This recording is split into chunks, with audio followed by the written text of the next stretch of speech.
Bonjour, c'est Alan Théo. Découvrez mon nouveau titre Guardalo dans C'est ta chance sur Odyssée Radio. Dis-moi si des fois je peux caresser l'espoir de plonger dans tes yeux, voler dans le noir. Bien le bonjour à vous. Aujourd'hui, nous allons accueillir un artiste, auteur-compositeur qui va nous emmener au cœur de sa passion pour le découvrir ainsi que sa musique. Notre invité du jour est Alan Théo, à qui je souhaite la bienvenue sur Odyssée Radio. Bonjour. Alors, avec toutes les personnes que j'ai interviewées sur Odyssée, je commence toujours par la même question. À quel moment la musique est-elle entrée dans ta vie ? Alors, en fait, j'ai pas de souvenir précis parce que j'ai toujours eu de la musique en tête et j'ai toujours voulu jouer d'un instrument depuis que je suis tout petit. Mais on va dire qu'à l'âge de 12 ans, vraiment, j'ai commencé à pratiquer. Je faisais de la flûte de pan. Vraiment sérieusement, je me suis dit que là, la musique, c'était incontournable dans ma vie, en tant que métier, on va dire. C'est à l'âge de 14 ans. Vraiment, là, quand j'ai découvert le piano, ça a été une grosse passion. Évidemment, hein, quand on fait des études et quand on rencontre des gens sensés qui sont pas musiciens ou qui sont pas artistes, tout le monde t'encourage à tes études et à faire un vrai métier, on va dire. Donc, il y a eu plusieurs fois où j'ai essayé de me dire, essaye de faire quelque chose qui va te permettre de vivre parce que là, c'est très incertain. Et j'y suis jamais arrivé. Et j'ai bien fait parce que j'en vis. Donc, tu as su que chanter serait ta vie, donc à l'âge de 14 ans. En fait, au départ, c'était pas du chanter. Au départ, c'était de jouer d'un instrument et moi, je pensais vraiment faire une carrière de pianiste parce que ça a été quelque chose qui m'a vraiment complètement passionné pendant 15 ans. Et en fait, l'avantage du piano, c'est que tu peux chanter sur ce que tu joues. Et j'ai commencé à chanter comme ça, mais je suis mis à vraiment apprivoiser ma voix très tard. J'ai beaucoup plus appris à travailler d'un instrument qu'à chanter. Alors depuis, je suis rattrapé, heureusement. Et en fait, au fur et à mesure que je faisais des concerts et on entendait mes chansons, je suis devenu de plus en plus chanteur et de moins en moins musicien. Et c'est aussi une place qui m'a plu et voilà quoi. Ça s'est fait ça naturellement. Mais à la base, j'avais pas du tout prévu d'être chanteur. Quand j'étais petit, je rêvais pas de chanter. Je rêvais de jouer du piano. Donc, tu joues du piano. Y a-t-il un autre instrument que tu joues ? De la guitare. Que ça soit électrique ou folk, voilà, parce que j'ai quand même pas mal voyagé et c'est vrai que le piano, tu peux pas trop le transporter et t'en as pas toujours. Donc je me suis mis à la guitare vraiment pour ça, parce que je bougeais beaucoup. Pareil, ça m'a vraiment, c'est vraiment un instrument que j'ai adoré pratiquer. Maintenant, en ce moment, on va dire que oui, je peux jouer du piano ou je peux jouer de la guitare, mais je suis pas un super bon musicien. Voilà, j'ai quand même pas mal perdu de ma virtuosité au niveau du piano. Mais bon, ça c'est parce que j'ai privilégié toute la partie artiste, chanteur, frontside. Donc voilà. Mais ça m'aide tout le temps pour écrire, pour composer, pour arranger. Heureusement que j'ai fait toutes ces années de pratique instrumentale, parce que du coup, je peux faire mes propres musiques maintenant, comme le single que je viens de sortir, Guardalo, j'ai tout fait tout seul. Donc, et si j'avais pas appris à jouer d'un instrument, je ne serais jamais arrivé. Quand tu composes un titre, comment se passe le processus de fabrication ? Commences-tu par la musique ou le texte ? Comment ça se passe ? D'une manière générale, je commence par la musique. Je m'amuse.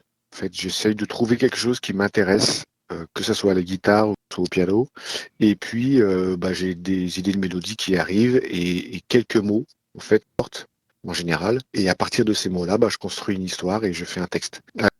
Ça n'a pas toujours été dans ce sens-là, puisque l'album Soupir, mon deuxième album, j'ai quand même beaucoup écrit de musique sur des textes, qui étaient d'ailleurs, la plupart du temps, quand c'était pas des textes à moi, c'était des super beaux poèmes que j'avais reçus, et du coup, il y avait déjà une musicalité dans ces textes, ce qui fait que j'ai trouvé un moyen de les mettre en musique. Mais c'est vrai que d'une manière générale, je pars toujours de la musique. En 1998 sort ton premier album, Emmène-moi, qui devient en France disque d'or avec plus de 100 000 exemplaires vendus. Comment as-tu vécu ce succès ? Alors ça a été quelque chose de fulgurant Ça faisait longtemps que j'étais venu sur Paris pour pouvoir faire pour faire ce métier. Et puis il y a eu Emmène-moi est arrivé dans ma vie et ça a tout changé du jour au lendemain. Du jour au lendemain, j'étais un inconnu à superstar. Mais en réalité, j'ai pas eu vraiment le temps de me rendre compte de ce qui se passait puisqu'il fallait que je fasse un album, j'avais de la promo à faire. Enfin voilà, tellement de travail que je me suis pas vraiment rendu compte de l'impact que ça avait à l'extérieur. Je m'en suis rendu compte qu'après, en fait, à le moment où la vague est redescendue et que j'ai voulu bifurquer dans un autre style de musique, je me suis dit qu'en fait, Emmène-moi, le premier album lié au nom Alain Théo, c'était très puissant. Ça a pas été facile à digérer en fait, parce que une fois que tu es catalogué dans un style, c'est très difficile de pouvoir t'exprimer dans un autre style, en tout cas d'être accepté dans un autre style. Mais en 98, quand c'est arrivé, ça a été un raz-de-marée. Mais j'étais tellement dans le travail que j'ai pas vraiment eu le temps de me dire waouh, c'est incroyable ce qui m'arrive. J'étais vraiment la tête, je savais pas quel jour on était, je prenais pas de vacances, je dormais à peine. Voilà, j'étais vraiment dans un processus de travail. Tu as réédité cet album en un coffret spécial. Quel en était le but? En fait, quand l'album est sorti, c'était donc en 98, on n'était pas encore passé dans le côté numérique. Et en fait, la production qui avait lancé cet album-là a disparu et l'album s'est jamais retrouvé en streaming et était plus du tout disponible en physique. Mais pendant, je sais pas, pendant une quinzaine d'années au moins. Et j'avais constamment des messages de fans qui me disaient on peut l'écouter nulle part, on peut le trouver nulle part, il faut faire quelque chose, il faut faire quelque chose. Et puis un jour, je fais bon, bah, allez, je vais le faire parce que c'est trop dommage. C'est trop dommage que cet album il disparaisse sous prétexte qu'on est passé dans une nouvelle ère. J'étais persuadé que voilà, il y avait des personnes qui voulaient absolument pouvoir écouter ces titres-là parce qu'ils avaient fait partie de leur jeunesse, de très bons moments de leur vie. Et moi, je sais que j'adore retrouver et réécouter des titres qui ont marqué les bons moments de ma vie. Franchement, si je pouvais pas écouter, ça me fendrait le cœur. Et du coup, voilà, j'ai réédité cet album. J'ai cherché dans toutes mes archives pour trouver des inédits, des remixes, enfin voilà, pour vraiment faire un vrai cadeau, des photos d'époque, livrées, voilà, avec des choses qui n'étaient jamais parues, qui faisaient vraiment partie de mes propres archives. Et je suis super content parce que voilà, les personnes qui l'attendaient sont ravies. Alors, et en physique, parce que l'avantage aujourd'hui, c'est que je le gère moi-même. Donc, quand on m'en commande un, je peux faire une dédicace directement. Et aussi en streaming. Et ça, c'est génial parce que tu peux l'emmener partout. Dans tes oreilles. Et bon, j'ai tous les jours des messages de personnes qui me disent qu'ils écoutent cet album-là, alors qu'il est sorti en 98. C'est incroyable. À savoir que des titres sont diffusés sur Odyssée de cet album, comme Lola, Waouh, génial. Emmène-moi, J'aurais voulu te dire. Ah, super. Voilà, ça passe en continu. Voilà. Ouais, j'ai tellement d'images sur ces chansons, c'est vraiment génial qu'elles vivent encore. Quelle est la chanson qui t'a le plus marqué dans cet album?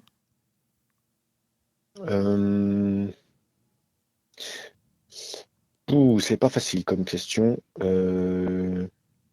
Parce qu'en fait, il y a beaucoup de titres qui sont liés à des clips et du coup, c'est toute une histoire derrière. Je pense que un des titres qui m'a vraiment transporté dans un autre univers, c'est J'aurais voulu te dire, parce que c'est une chanson que j'ai pu interpréter en live, juste piano-voix, et notamment au Canada. Et ça a vraiment fortement marqué les esprits. Et je me rappelle que c'était vraiment quelque chose de très fort parce que c'était un gros défi hein, quand tu es en direct comme ça à la télé, que tout le monde te regarde. En plus, c'était vraiment à une période d'écoute comme on pourrait en avoir une lors du Téléthon ici. Donc c'est énorme. Et j'ai vraiment été saisi par l'émotion. Et je suis quand même arrivé à chanter ma chanson, mais c'était tellement fort de me retrouver sur un autre continent à chanter une chanson que j'avais écrite voilà, dans un petit studio à Paris et je me retrouvais à des milliers de kilomètres avec des fuseaux horaires dans les oreilles, avec des gens qui vibraient sur la même musique que la mienne, qui sortait en plus d'un piano. Et comme je te l'ai dit, ma grande passion pendant 15 ans, ça a été le piano. Et pour pouvoir interpréter cette chanson piano-voix, voilà, ça a été quelque chose de très fort. Je me suis revu moi, tout seul, en train de chanter mes chansons dans ma chambre quand j'étais tout gamin. Et là, je me retrouvais à la télé, sur le continent américain, à chanter une chanson à moi, quoi. C'était complètement fou. L'époque des boys bands fait-elle partie de ta vie ou est-ce un mauvais souvenir? Bah, en fait, moi, je suis arrivé en 98, c'était la fin, on va dire, ça commençait à être la fin des boys bands. Donc, la seule chose, c'est qu'on m'a assez vite assimilé à un boys band, alors que, bon, voilà, je comprenais pas trop pourquoi. Ça a été, ça n'a pas vraiment fait partie de ma vie parce que je voulais vraiment faire en sorte de pouvoir faire de vrais concerts et d'être pris au sérieux, tu vois. Pas que les boys bands n'étaient pas sérieux, mais moi, j'arrivais d'un cursus musical assez long et j'avais vraiment envie de pouvoir faire autre chose, tu vois, pouvoir explorer d'autres univers musicaux. Et c'est sûr qu'on risquait pas trop de me prendre au sérieux si on considérait que j'étais juste une belle gueule qui faisait des cabrioles à la télé. Mais voilà, moi, à l'époque, quand c'est arrivé, j'ai complètement halluciné. Par contre, j'ai trouvé extraordinaire l'engouement, l'énergie positive, le romantisme, euh, le côté, ouais, une énergie folle qui se transmettait aux préadolescents, aux éteux, préadolescents, adolescentes et adolescents. J'ai trouvé ça fantastique. Il fallait voir un peu, hein, ce que c'était. C'était complètement fou. Franchement, je pense que voilà, les adultes qui ont connu ça à cette époque-là ont vraiment eu de la chance parce que ça n'existe plus. Mm. Et il y a cette espèce d'énergie positive, en plus saine, de bienveillance, comment je pourrais de respect de la femme aussi, il faut pas l'oublier, de romantisme, et puis franchement, voilà les mecs, quoi, ils étaient super bien foutus. Enfin, je veux dire, c'était incroyable. Je pense que c'était moi, voilà, j'étais un mec et puis j'étais déjà adulte, hein, quand c'est arrivé. Moi, j'avais 27 ans, donc bon, c'était un peu difficile pour moi d'être touché par ça. Si ce n'est que, évidemment, j'avais pas envie d'être un loukoum et que je faisais du sport parce que tu vois ça, waouh, tu fais waouh, il faut quand même assurer. Bon, j'en faisais déjà, mais voilà, ça plaçait, on va dire, un curseur positif, sportif et sain, vraiment à un niveau extrême. Et je pense que ça manque, franchement, ça manque vraiment. Voilà, c'est tout ce que j'ai à dire sur l'époque des boys bands, que moi je n'ai pas vécu comme un fan, mais par contre que vraiment je considère comme ayant été quelque chose de fantastique pour la jeunesse de cette époque. Dans ton parcours, on voit qu'en 2001, tu as autoproduit ton deuxième album Soupir, que tu nous parlais tout à l'heure, dont tu es l'auteur, compositeur et interprète. Comment as-tu géré cette aventure musicale? Alors ça a été vraiment par la force des choses. Quand je suis sorti de l'album Emmène-moi, je voulais faire autre chose, vraiment. Pas parce que j'aimais pas, mais parce que j'avais envie d'explorer des trucs. J'avais envie de musique, j'avais la liberté de faire ce que je voulais et vraiment besoin d'en profiter. Sauf que la production qui m'avait accompagné sur l'album Emmène-moi n'a pas du tout vu du bon œil et donc m'a bloqué et a fait en sorte que je puisse pas faire quoi que ce soit, m'a attaqué en justice pour non-respect de contrat, etc. En fait, j'étais plus du tout libre de faire ce que je voulais. Ça, c'était le mauvais côté d'avoir ramené énormément d'argent à une production, c'est qu'une fois qu'ils en ont, ils veulent pas le perdre, ils veulent pas prendre de risques, ils veulent que tu continues à faire ce qu'ils ont décidé que tu ferais. Et bon, bah, moi, j'étais déjà plus un gamin à cette époque-là, hein. J'avais envie d'avoir ma vie entre mes mains et ça n'a pas été possible. Donc, j'étais en procès et donc je ne pouvais signer nulle part ce que j'allais faire par la suite. Et bon, du coup, par la force des choses, j'ai autoproduit cet album et je me suis vraiment donné toutes les libertés, à savoir, bah, j'ai travaillé avec des poètes, avec des musiciens extraordinaires. C'est un album dont je suis extrêmement fier. J'ai eu la chance de pouvoir côtoyer des artistes incroyables. Et du coup, bah, comme j'étais en procès et que je pouvais aller nulle part, je l'ai autoproduit. Voilà. Pour la conception, est-ce que tous les titres ont été une évidence pour toi? Les titres du second album, De Soupir, oui. de Soupir, oui, en fait, ça a été un flux tendu. Des fois, je recevais un texte magnifique et du coup, bah, j'avais une idée de mélodie. Des fois, je prenais la guitare et puis j'étais dans cette énergie créatrice portée par, voilà, portée par des artistes vraiment incroyables. Donc du coup, bah, t'es animé, t'es enrichi par leur talent. Et j'avais constamment des idées, j'étais constamment alimenté par des choses positives. J'ai écrit énormément de chansons à cette époque-là, et on en a choisi juste ce qu'il fallait pour faire un album. Ça a été, je me suis pas posé de questions. Je me suis pas dit, tiens, je vais faire ça, je vais faire ci. Ça s'est fait vraiment naturellement, et l'album se tient, donc il y avait une vraie cohérence dans ces titres. En 2007, tu signes avec un label indépendant pour l'album Théo. Est-ce que c'est ta première signature? Alors, moi, quand j'avais produit l'album Soupir, j'avais signé déjà dans un label canadien. Mais là, c'est vrai que je retournais au stade d'artiste qui signe dans une maison de disques. Donc, effectivement, pour Emmène-moi, j'étais dans une maison de disques. Là, je me retrouvais avec un troisième album. Et c'est là que j'ai vraiment. L'album Théo a été très, très important pour moi parce que je me suis rendu compte qu'il allait vraiment falloir choisir entre faire ce qui me plaît ou faire ce qu'on attend de moi. Autant sur Soupir, j'étais obligé de le faire parce que je sortais comment dire, d'un tel tourbillon et d'une telle pression qu'il fallait que, voilà, j'ai eu un mouvement de révolte. Autant sur Théo, je me suis rendu compte que j'allais de plus en plus vers le rock et que, bah, Alan Théo qui fait du rock, personne ne me prenait au sérieux. Donc, c'est à ce moment-là que j'ai décidé que, bah, non, j'allais faire la musique qui me plaît et quitte à cacher mon nom, ce que j'ai fait d'ailleurs pendant 10 ans. J'ai complètement enlevé le prénom Alan et des fois je m'amusais à prendre Théo, mais je communiquais plus du tout sur Alan Théo, c'est terminé. Et d'ailleurs l'album Théo s'appelle Théo et il n'y a pas du tout Alan Théo. J'avais monté un groupe qui s'appelle Théo Group. Voilà, je suis vraiment reparti à zéro pour pouvoir faire la musique qui me plaît et du coup signer dans un label indépendant, ce qui a été vraiment une victoire extraordinaire de pouvoir être choisi juste par ma musique et pas par mon nom.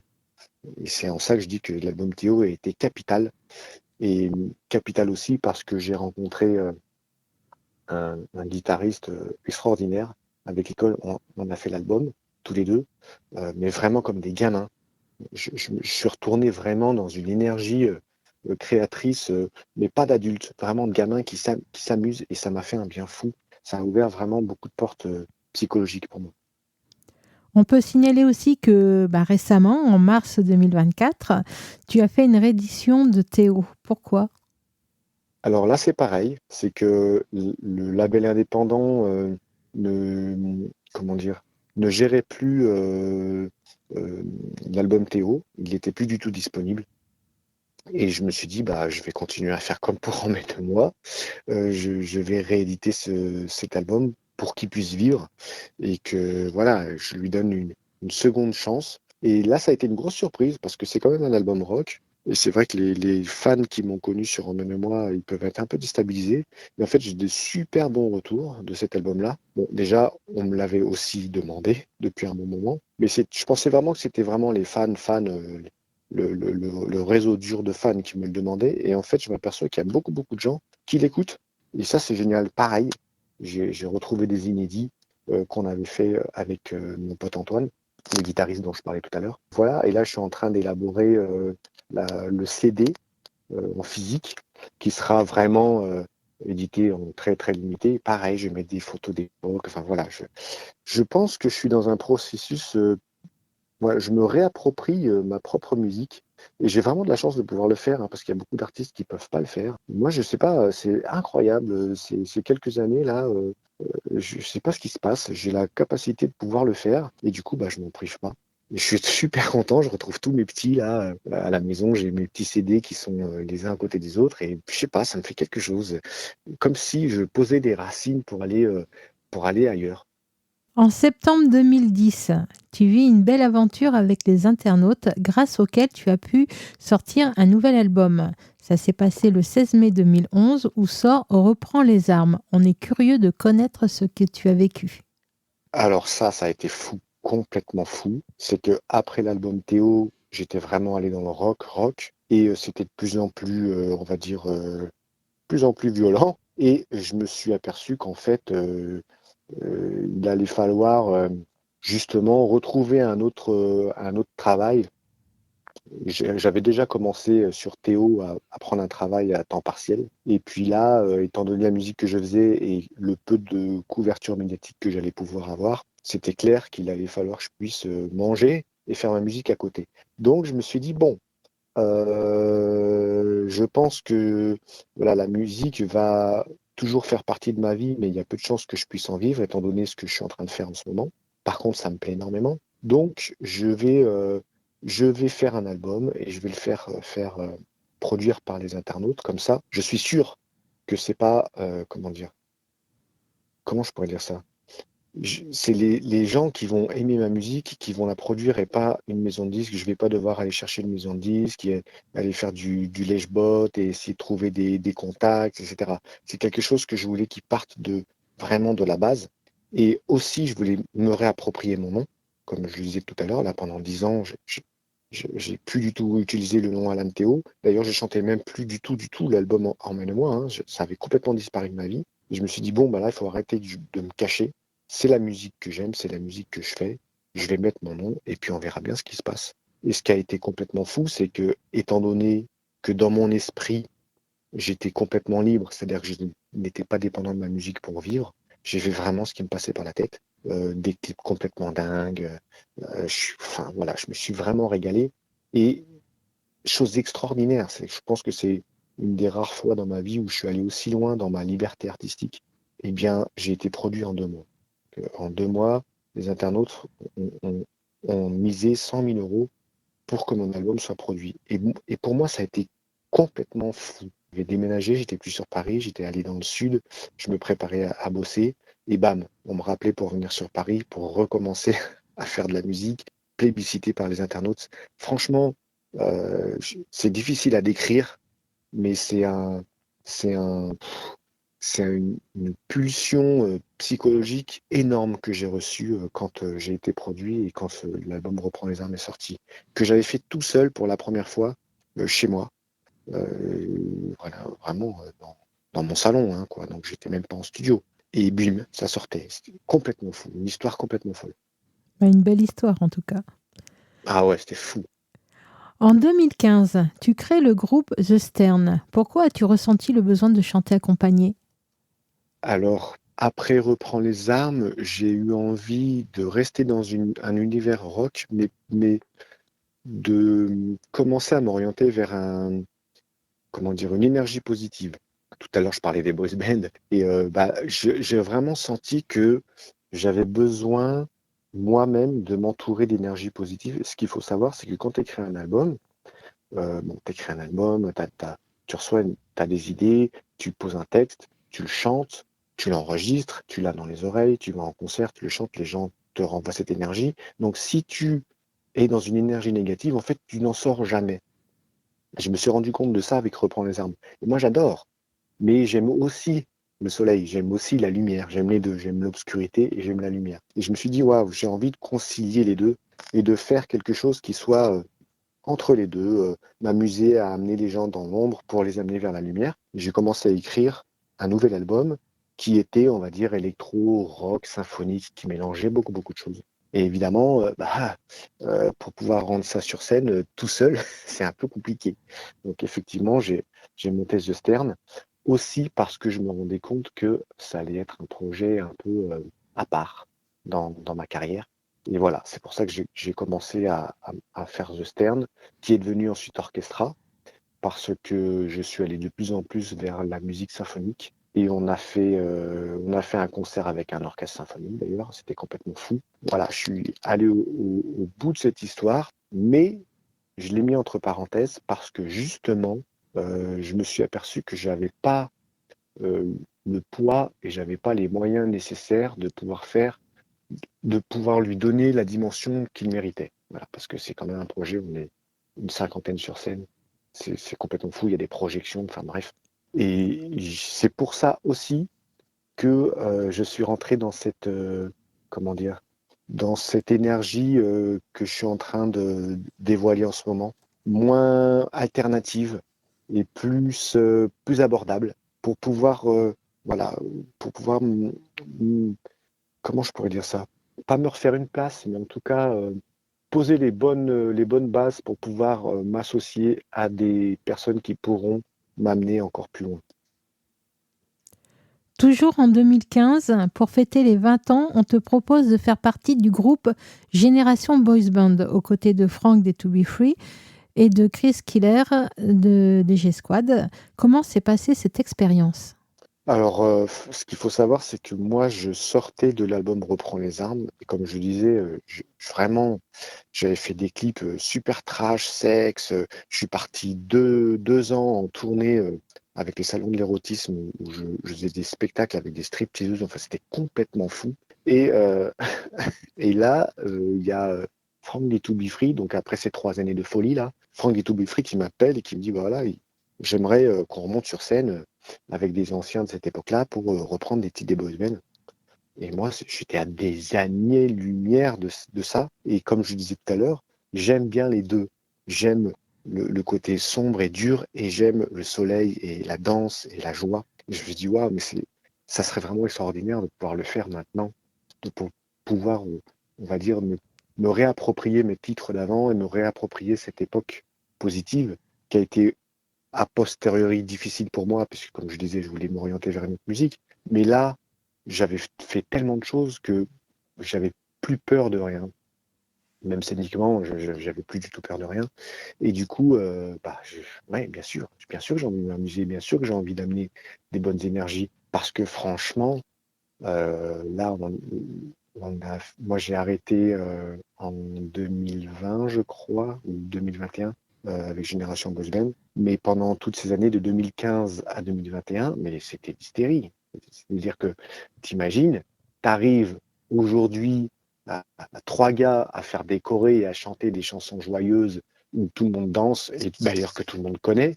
Enfin, on a été reçus, c'était de la folie, quoi. On a fait tourner des zéniths, c'était complètement dingue.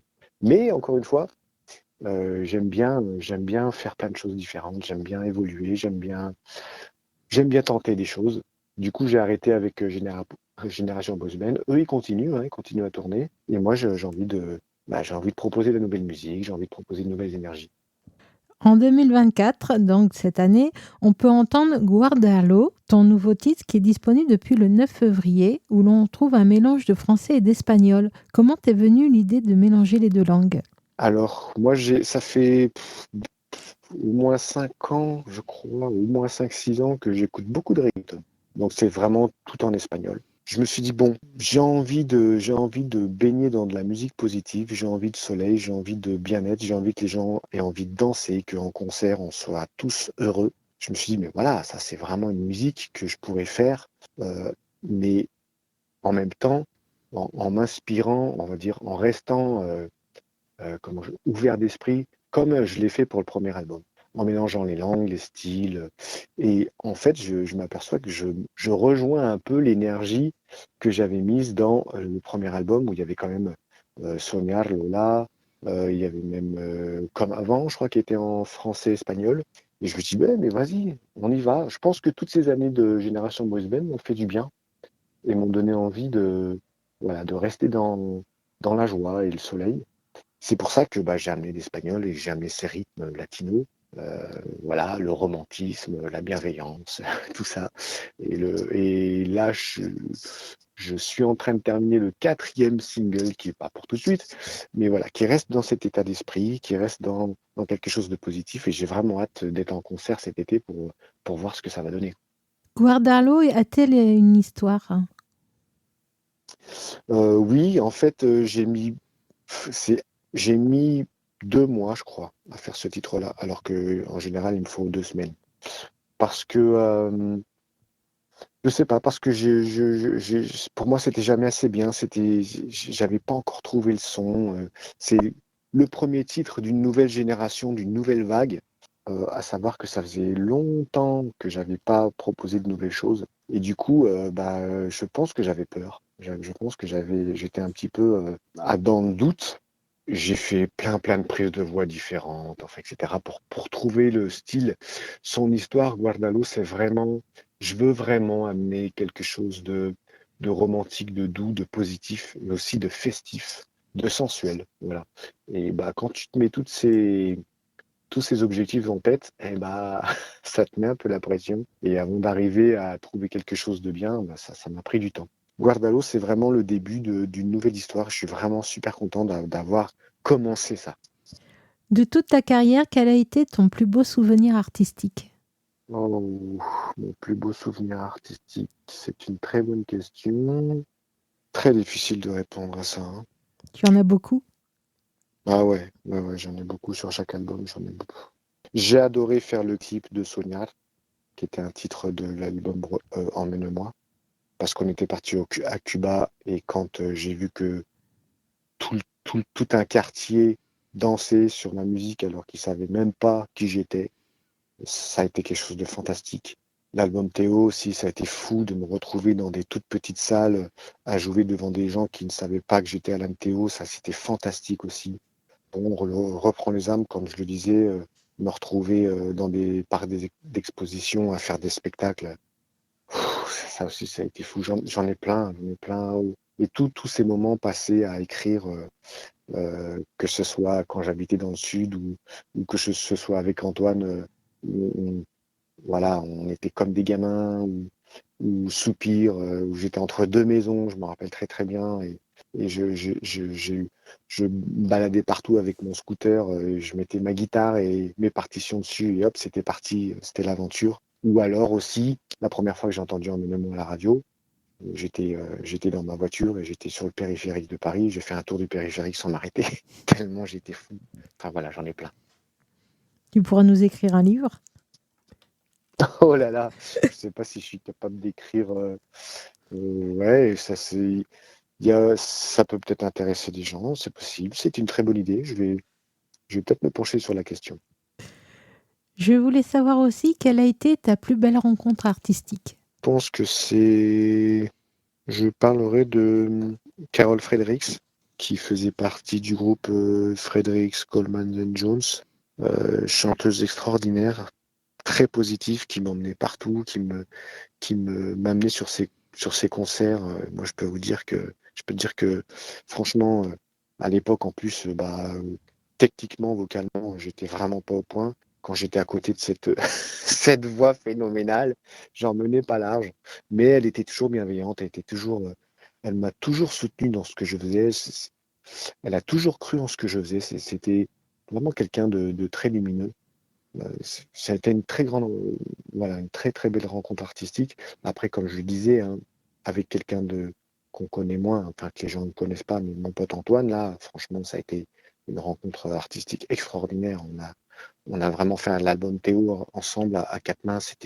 Ouah, c'est vraiment des souvenirs qui vont me rester à vie. Voilà. Après, c'est plus des souvenirs artistiques pas spécialement avec des célébrités, hein. Le Théo Group aussi, ça a été fantastique. Ou certaines performeuses sur les salons de l'érotisme aussi, ça a été fantastique. Enfin bref, il y en a eu beaucoup, mais je pense que là, tu veux me parler de rencontres artistiques avec des gens voilà, qui sont célèbres. Donc du coup, je parlerai de Carol Fredericks. Et celle qui t'a le plus marqué, qui n'est pas connue, qui a marqué ta vie? Moi, je dirais que c'est quand même la rencontre avec mon pote Antoine pour l'album Théo. Ça a vraiment été... vraiment, ça fait partie de mes meilleurs souvenirs de musicien. Vraiment. J'aimerais savoir quel est ton rêve artistique que tu n'as pas encore réalisé. Bon, il y en a plein, hein, mais c'est vrai que là, en ce moment, je suis en train d'écrire un peu le synopsis d'une vidéo que je veux faire sur ce que j'appelle ma vision, ce que je projette de ce que je veux faire pour les années à venir. Et ma vision, vraiment, vraiment, c'est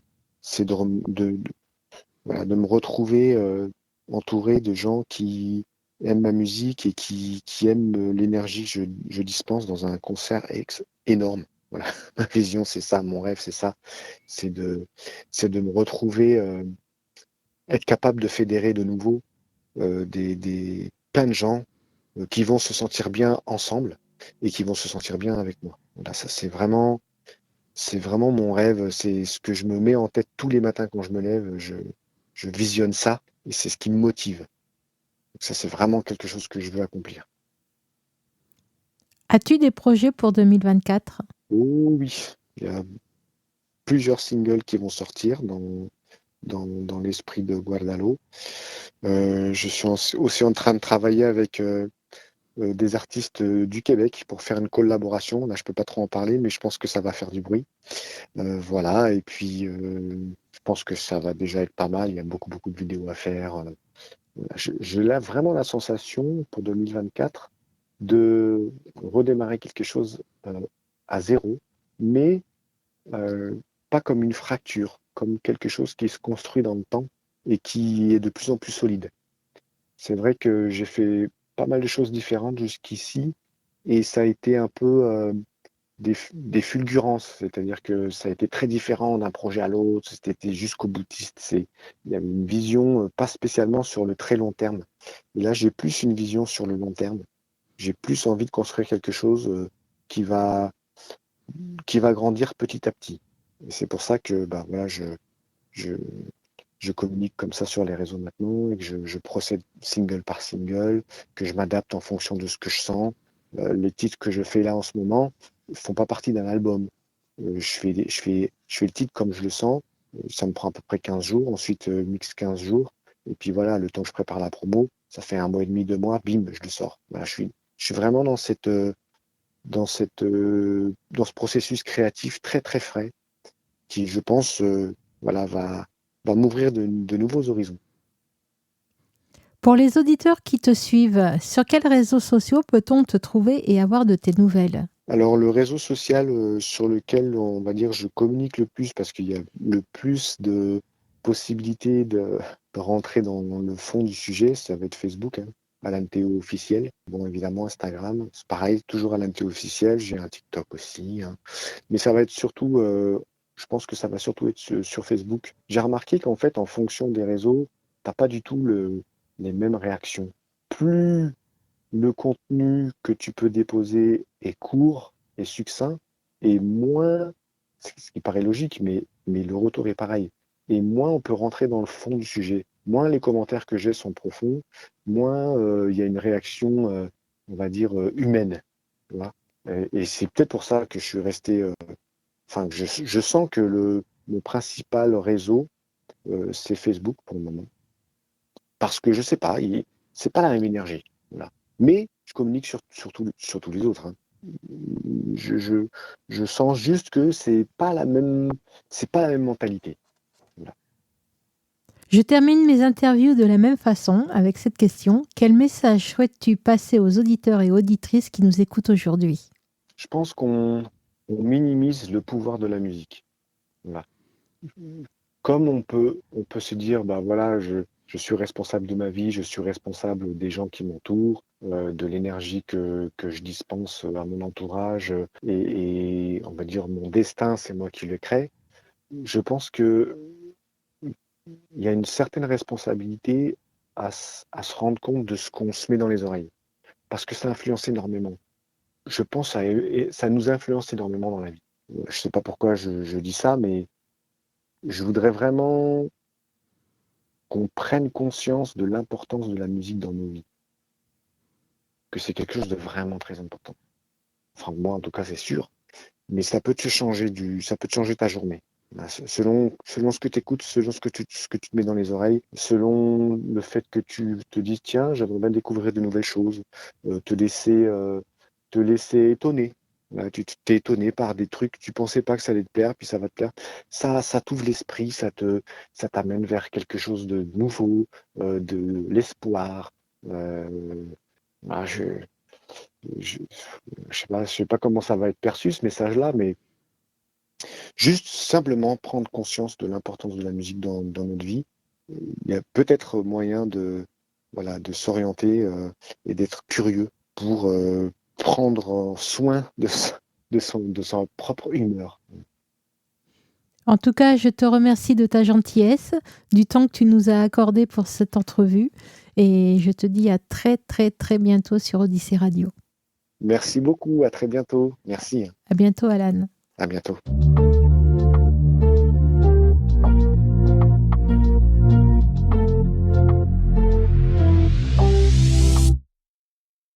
Nos rêves s'enlacent, nos corps se confient. Mes rien n'efface la peur de nos nuits. Et quand au cœur on oublie, je rêve pour nous d'un monde interdit, où tout s'éclaire, où tout se construit. On pourrait, si tu voulais, oublier le temps des secrets. On se ferait de grands projets, de changer nos vies à jamais. Bailame sin compromiso. Dame tu cintura, el resto no me importa. Bailame sin compromiso. Cuéntame sin medida los secretos de tu alma, nena. Et si le temps n'avait rien terni, pas même le chant des âmes réunies, on pourrait, si tu voulais,